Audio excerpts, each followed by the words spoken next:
دوری ها دوه داره رو چون آجو تسر ملت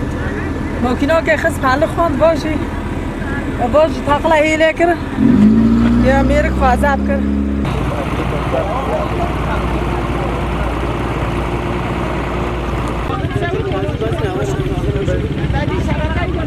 دوری چه آل ممکنه ما خست آجو تسر ملت ممکنه گی تقلا کرن کشکی به شکینوندن